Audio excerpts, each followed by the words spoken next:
Hi everyone, how you going? I just thought I'd do a video on staff, Serco or whoever they are, the call centre for Services Australia, the staff that handle the calls that come from the forced cashless debit card holders.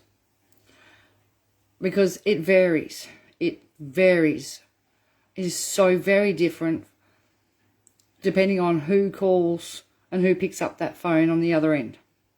Most of the time, a lot of card holders will tell me that the person was condescending, rude, snide, difficult, right? One day you'll get one that goes, no, I'm not going to do that. I'm not going to help you. I can't do this. I won't do that. And they're mean and nasty. And every now and then, on a very rare occasion, you'll get somebody who actually knows what they're doing and keeps it civil. And then you get plain stupid. Okay. So I've just had a card holder put in an application. And the lady on the phone was trying to fill it out. And she couldn't pronounce half the words in the questions that she wanted the card holder to answer. And she wanted to know, right, the meanings of the words stigma, mitigate, stigmatization, and litigation. She was asking the card holder what those words mean. And she wasn't very confident. Right? And she did the application properly, and then she said that she's only ever done one other, and I won't say the word, and stuffed it up so bad she got reprimanded. That really fills the card holder with hope. So, it goes on. I can't identify these people, okay, even though you only ever get a first name. But at least this card holder has a reference number and an ID number and her name, okay? So I said, yeah, was she rude or judgmental or just inexperienced? She couldn't give a time frame as to when to expect a call back, whether it could be a month or 3 months. This is medical stuff, so it should be within 30 days. But the Services Australia person didn't know. She wasn't judgmental. She was just plain stupid. She admitted that she didn't know a lot about the card. She wasn't taught how to do much apart from the housing limits. And she spent more time talking about herself and then laughed when this card holder explained how restricting the card is. She just laughed and said, oh, wow. You know, the card holder's comment to me is like I was on the phone to a 10th grader. You know, the staffer didn't know what this application was for. Didn't even know what it was.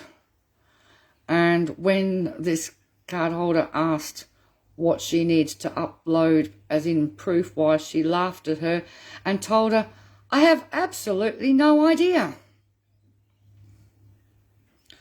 Right? Now, this lady's now got to wait for a social worker to call her back. They have, depending on if they pull their finger out, that should be within the next 30 days. But really, it should be a lot sooner. But we'll see. And I've told her to keep pushing. Oh. Do you know what gets me with this? People's lives. These people are in control of people's lives. These people are in control of people's finances and their decision-making abilities. And when you get a Services Australia worker on the phone who says, I don't know anything about the card very much. I didn't know you could do that application. Oh, I don't have a clue what you need to upload. Really? Really? The government is spending hundreds of millions of dollars on this. And, you know, card holders, it's like a lottery whether they get a staff member that's trained or not trained. Obviously, this one's not. You know, a staffer. They're at the mercy of the personality of that person, whether they're going to be narcissistic and nasty and mean and gaslighting, or whether they get one that actually knows their job and actually just gets stuck into it and does it without being nasty. I've only come across one, okay? I don't know how many staff they have, but I've only had one card holder say to me that the lady was really good, really helpful, explained what she needed to do, got it done, got the job done, and the person got off the card. All right? Twice. These people are in control of other people's lives. They're in control of their children's lives. Do they not understand that? The level of incompetence is disgusting. I'm gobsmacked. I really am. These people make decisions for card holders like, no, you can't transfer that money. No, you can't afford that. They interject the personal opinions. This one was laughing and giggling and didn't know what she was talking about. And she stuffed up the last exemption that she did so badly that she got reprimanded, and she's telling a card holder that and thinks it's funny. You know, she's doing this job for shits and giggles. Seriously, Indu Services Australia, you've got to the point now your staff I think it's funny. I can't believe it. The ultimate in contempt for a person and no, yeah,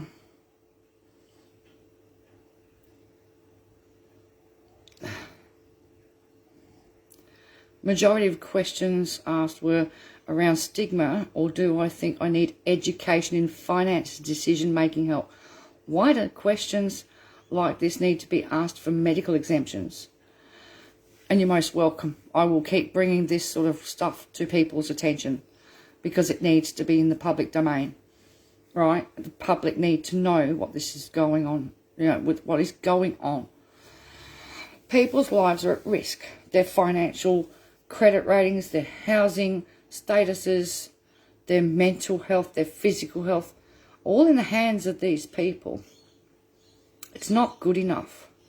And the taxpayer, if we use it that way, are paying for this.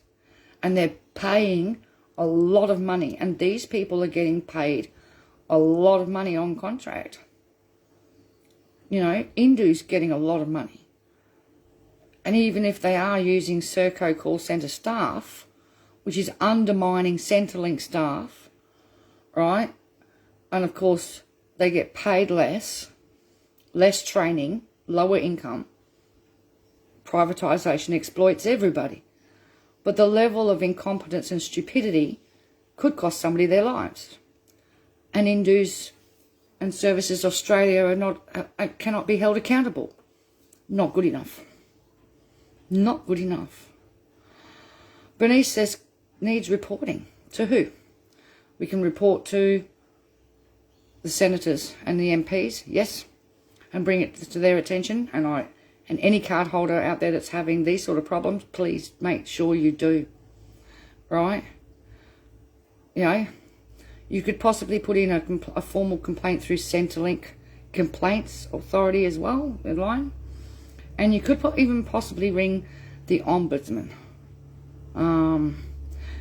You could also ring Australian Financial Complaints Authority.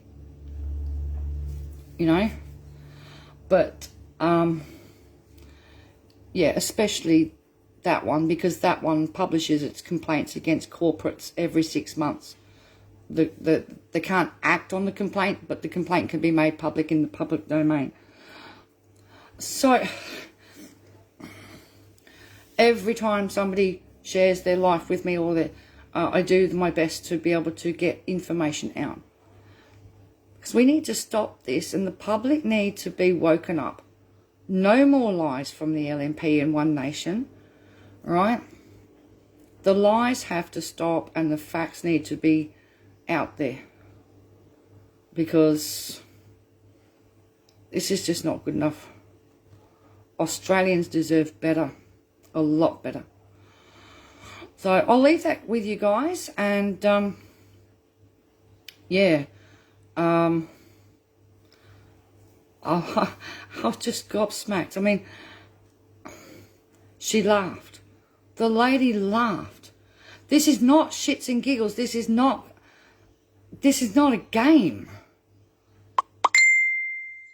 But it appears some may think it is.